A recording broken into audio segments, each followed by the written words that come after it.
Good morning, student. Myself, Mrs. Babita of SS Department from JPS Academy. I hope all are fine at home. As you know, our second chapter history is going on. In this chapter, we are discuss mostly topic. Today, last topic setting up administration की जो administration है, प्रशासन है, उसकी स्थापना कैसे की गई। क्यों एडमिनिस्ट्रेशन की नीड पड़ी ब्रिटिश ईस्ट इंडिया कंपनी को? क्योंकि ब्रिटिश ईस्ट इंडिया कंपनी पहले सिर्फ ट्रेडिंग करती थी, बाद में उसने जो इंडियन पॉलिटिक्स है, इंडियन के इकोनॉमिक्स है, उस पर अपना कंट्रोल किया और धीरे धीरे उन्होंने सोचा कि क्यों ना हम इंडिया से नवाब जो हैं उनका प्लेस अपने आप ही ले लें। यानी कि नवाब की जगह किसने ले ली? ब्रिटिश ईस्ट इंडिया कंपनी ने। यानी कि उनका पूरा कंट्रोल किसका हो गया इंडिया के ऊपर? ब्रिटिश ईस्ट इंडिया कंपनी का।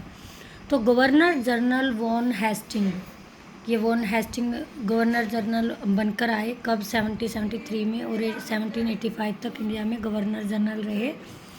Played a significant role in the expansion of the power of the company in India. कहता वॉन हेस्टिंग्स ने एक इम्पोर्टेंट रोल प्ले किया द एक्सपेंशन ऑफ पावर को बढ़ाने में। किसकी पावर को?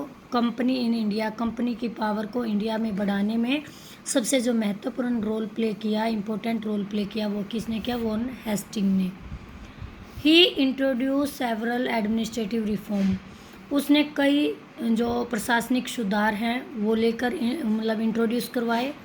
Notably in the sphere of justice, किसको ध्यान में रखते हुए? जस्टिस, न्याय के क्षेत्र में भी, न्याय के एरिया उसमें क्षेत्र में भी उसने क्या करवाया? न्यू चेंजेस वो लेकर आई। इन 1772 a new system of justice was establish. 1772 में एक नई जो न्याय व्यवस्था है वो एस्टैब्लिश की गई, स्थापित की गई।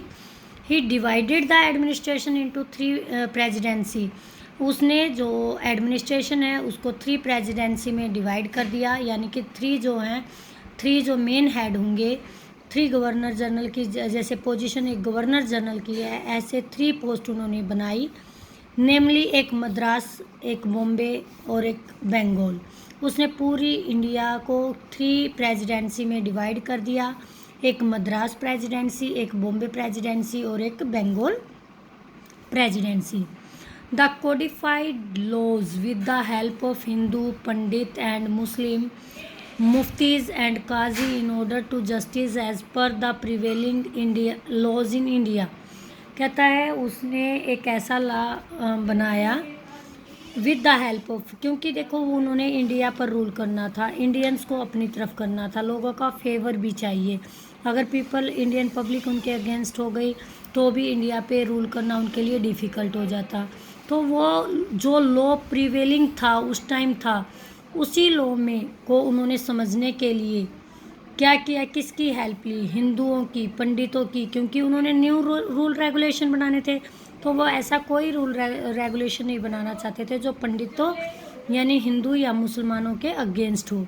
तो हिंदुओं से में उन्होंने पंडितों से सलाह ली, मुस्लिमों में जो मुस्लिम के जानकार हैं, जो उनके विद्वान हैं, जिन्हें हम मुफ्ती या काजी कहते हैं, in order to do justice, न्याय को जानने के लिए उनको ये जिम्मेदारी सौंपी गई कि जो इंडिया में लॉ है वो ऐसे के ऐसे प्रेजेंट रहे, लेकिन उसमें कुछ सुधार हो, अकॉर्डिंग टू कंपनी वो किया जाए। तो इसके लिए उन्होंने पंडितों और मुसलमानों की सलाह से नए जो है कानून बनाए।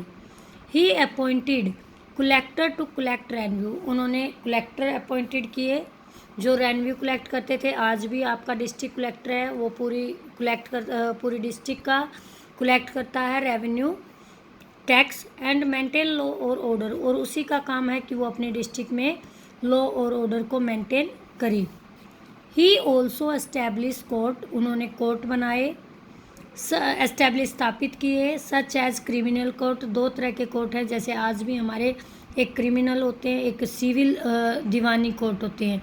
यानी कि जो जस्टिस है एक क्रिमिनल और एक सिविल, 2 तरह के होते हैं। तो जो क्रिमिनल हैं उसमें फौजदारी अदालत को इंक्लूड किया गया। और जो सिविल दीवानी है उसके अंदर सिविल हमारे जो होते हैं, जैसे मान लो किसी की मार पिटाई होगी, किसी के आपस में लैंड को लेकर आपस में झगड़ा हो रहा, ज़मीन जायदाद को लेकर, तो इस तरह के झगड़े इंक्लूड किए गए। आज supreme court was also establish, India में सुप्रीम कोर्ट एस्टैब्लिश किया गया अंडर द रेगुलेटिंग एक्ट हुआ था पास 1773 में। उस एक्ट के तहत a court of appeal the सदर जिमात अदालत was also set up at Kolkata.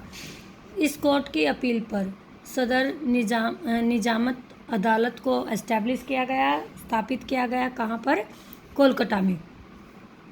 The collector was principal figure in the Indian district, जो सबसे मेन जो प्रमुख पर्सन होता था, आदमी होता था डिस्ट्रिक्ट के अंदर, वो कौन होता था? कलेक्टर होता था। आज भी प्रेजेंट में भी कलेक्टर की डिस्ट्रिक्ट में सबसे पावरफुल पोस्ट होती है।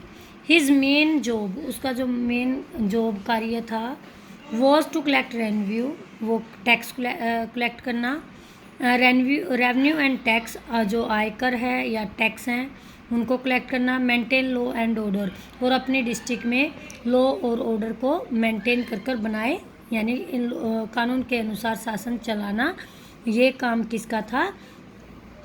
कलेक्टर का।